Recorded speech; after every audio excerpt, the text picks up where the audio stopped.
আমাদের ইসলাম ধর্মের ইউনুস নবীরে মাছে খেয়ে ফেলা দেওয়ার কাহিনী এবং ইহুদি খ্রিস্টান ধর্মের জোনার কাহিনী আর হিন্দু বা সনাতন ধর্মের আপনার ঘটকচতের কাহিনী, এই তিন কাহিনী মূলত এক এবং অভিন্ন বলে আমার মনে হয় আর কি। সঠিক কিনা আমি জানি না, মাইন্ড করবেন না, আপনারা আলোচনা করলে বুঝতে পারবেন। আমাদের ইসলাম ধর্মের যে ইউনুস নবীরে মাছে গিলে ফেলাইছিল এই কাহিনী আমরা সবাই জানি, তাই না? একদম বাচ্চা থেকে বুড়ো সবাই আমরা জানি। তারপরে এই একই কাহিনী আছে ইহুদি ধর্মে, যে জোনাকে মাছে গিলে ফেলাইছিল, অর্থাৎ ইউনুস নবীর যে কাহিনী আছে ওই একই কাহিনী, এটা আর বলার কোনো অপেক্ষা নাই। কারণ আপনি দেখবেন যে তাওরাত জব্বুরে যা আছে কোরআনেও প্রায় তাই আছে। এমনকি কোরআনে যা আছে তার প্রায় 90% বাইবেলে আছে এবং ত্রিপিটকে আছে, আর 95% দেখবেন বেদের সাথে মিল আছে। কিন্তু আমরা আমাদের ধার্মিকতার অহংকার, আমাদের ধার্মিকতার হিংসা, আমাদের ধার্মিকতার ঘৃণার কারণে আমরা দেখি না, আমরা শুনি, যা শুনি তাই বিশেষ করে ফেলে। এটা কিন্তু সঠিক না। কোরআন হাদিস থেকে আমরা জানতে পারি যে যদি কোনো কথা শোনো, আল্লাহ বলতেছে যা কথা, নবীও তাই বলছে, যদি তোমরা কোনো কথা শোনো তাহলে সেই কথাকে তোমরা যাচাই বাছাই না করে যদি তোমরা মুখস্থ করে ফেলো বা বিশ্বাস করে ফেলো, সেটা হবে মিথ্যারই নামান্তর। অতএব কোনো কথা শুনলে সেটাকে যাচাই করতে হবে, ঠিক আছে? আমি যাচাইকারীদের মধ্যে একজন, আমি যাচাই করি। তো এই কাহিনী অর্থাৎ ইউনুস নবীর যে কাহিনী, এই কাহিনী ইহুদি ধর্মেও আছে, খ্রিস্টান ধর্মেও আছে, সনাতন ধর্মেও আছে। চলেন শুরু করি। ঘটকচত অর্থাৎ এই ঘটকচতই হচ্ছে সেই ইউনুস নবীর কাহিনী। ঘটকচত মাছের পেটে 3 দিন জীবিত ছিলেন। কয়দিন? 3 দিন জীবিত ছিলেন।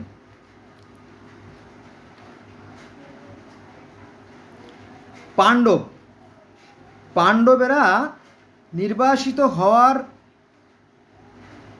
পর ভীমের পুত্র ঘটকচত জন্ম হয়। পাণ্ডবেরা নির্বাসিত হওয়ার পরে এই ভীমের পুত্র ঘটকচতের জন্ম হয় এডিম্বার ঘরে। কার ঘরে? এডিম্বার ঘরে।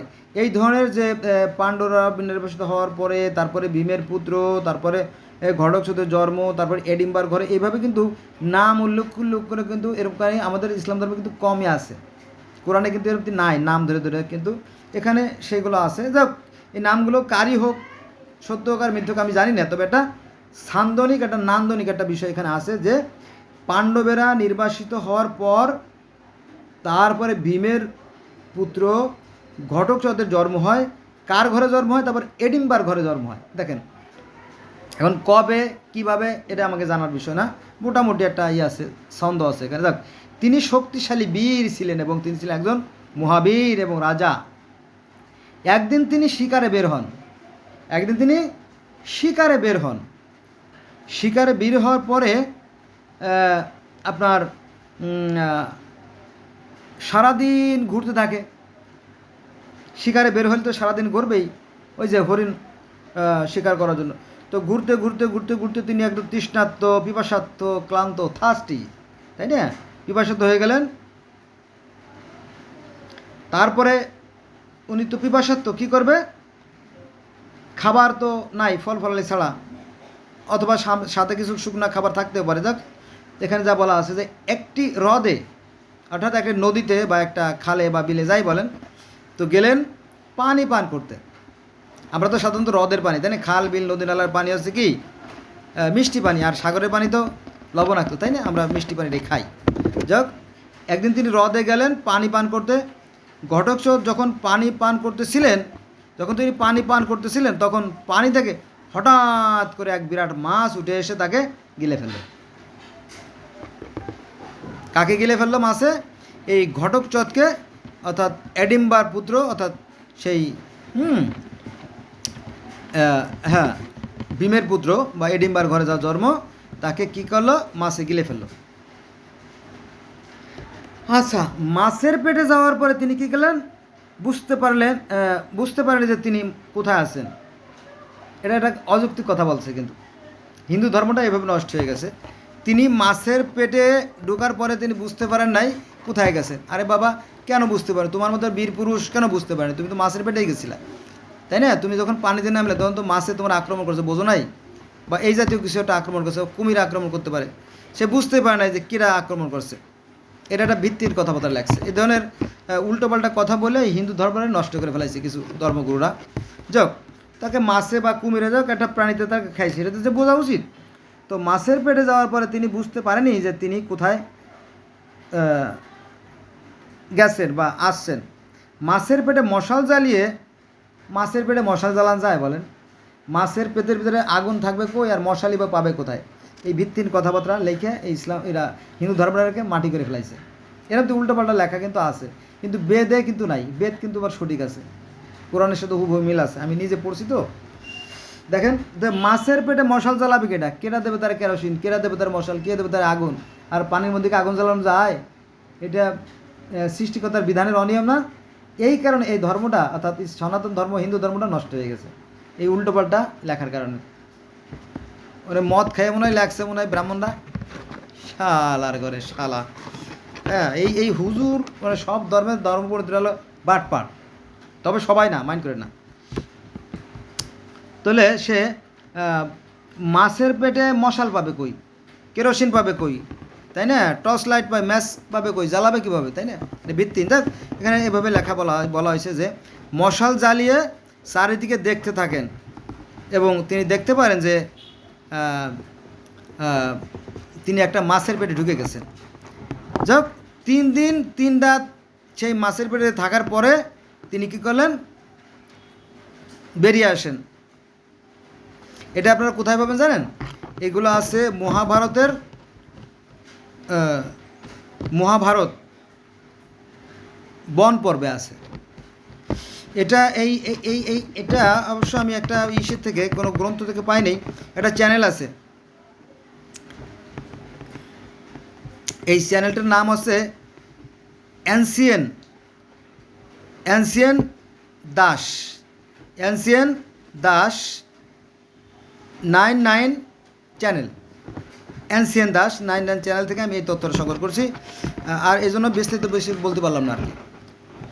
আচ্ছা, তারপরে ভগবান শিবের কাছে প্রার্থনা করেন। ভগবান শিবের কাছে প্রার্থনা করেন, শিব উপস্থিত হয়।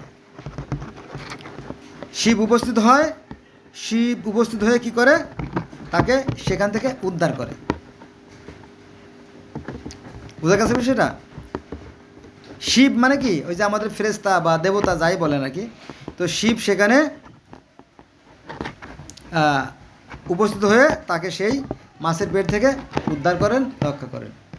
ওই যে বললাম না, ইহুদি খ্রিস্টান ধর্মে জোনার কাহিনী আর আমাদের ইসলাম ধর্মে ইউনুস নবীর যে কাহিনী, মাছে খাওয়ার কাহিনী, আর এখানে মাছের কাহিনী প্রায় এক। সত্য কিনা মিথ্যা আমি জানি না, তবে ঘটনা মাছে গেলার কাহিনী এবং সেখান থেকে তিনি 3 দিন পরে উদ্ধারও পান, সেই কাহিনী আছে। তাহলে হিন্দু ধর্মে ঘটকচট, ইহুদি ধর্মে জোনা, খ্রিস্টান ধর্মে জোনা এবং ইসলাম ধর্মে ইউনুস নবীকে মাছে যে গিলে ফেলেছিল, সেই কাহিনীগুলো প্রায় এক।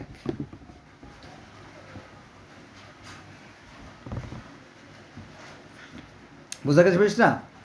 কিন্তু আমাদের এই ধর্মগুলো মূলত সৃষ্টি হয়েছে মানুষের সাথে মানুষের হিংসা, বিদ্বেষ, ঘৃণা থেকে। যেমন এক পিতার 5 সন্তান, তার মধ্যে, তাই না, একটা মেয়ে 4টে ছেলে, অথবা দেখলো 7টা ভাই 3টে বোন, 10-12 ভাই বোন এখনও আছে। তো দেখা গেলো বাবা মরে যাওয়ার পরে জমি জমা ভাগে বিভিন্ন দলে তারা বিভক্ত হয়ে যায়। এরকম তো আর কি, ধর্মগুলো আস্তে আস্তে আস্তে আস্তে বিভিন্নভাবে বিভক্ত হয়ে গেছে, এর মূল বিষয়। তাহলে আমরা আজকে জানলাম যে এই যে ইউনুস নবীর কাহিনী প্রায় এক।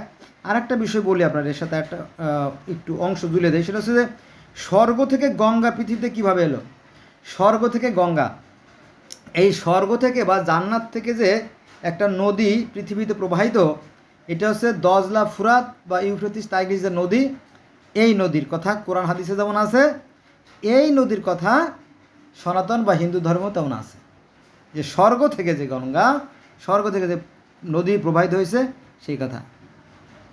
এইগুলো কোথায় আছে জানেন? এগুলো আছে জুহু মুনির কাহিনী, জুহু মুনির কাহিনী, জাহবি, ভাগীরথী, হ্যাঁ, কাশিদাস, এটা হচ্ছে মহাভারতের বন পর্ব, পৃষ্ঠা নম্বর 367 নম্বর পৃষ্ঠায় এই কাহিনীগুলো আছে। এগুলোর সাথে ইহুদি ধর্মের যে কাহিনী, খ্রিস্টান ধর্মের যে কাহিনী, ইসলাম ধর্মের যে কাহিনী এবং হিন্দু ধর্মের যে কাহিনীগুলো কিন্তু মিলে যায় যদি আপনারা দেখতেন, কিন্তু আমরা দেখি না। কারণ ওই যে আমরা ধর্মে ঘৃণা করি, হিংসা করি, বলি যে দূর বেটা, তোর তো ধর্মই না, বুঝলেন না? ইহুদিরা রোজা থাকে, খ্রিস্টানরা রোজা থাকে, মুসলমানরা রোজা থাকে, হিন্দুরাও রোজা থাকে, বলে উপবাস থাকে। কিন্তু বলে যে না, হিন্দুদের রোজা কোনো রোজাই না, কারণ ওরা তো কলেমা পড়ে নাই, বুঝলেন না? এরকম তার হিংসা, ঘৃণা থেকে ধর্মের জন্ম। তাহলে এই যে স্বর্গ থেকে গঙ্গা আসার যে কাহিনী, এগুলো কোথায় আছে? এটা আছে আপনার কাশিদাস মহাভারতের বন পর্ব, পৃষ্ঠ নম্বর 367তে এই কাহিনীগুলো আছে। কীর্তিনাশা নদী, এটা আছে নারায়ণ আদি পর্ব, পৃষ্ঠ নম্বর 17তে, এই কাহিনী আছে।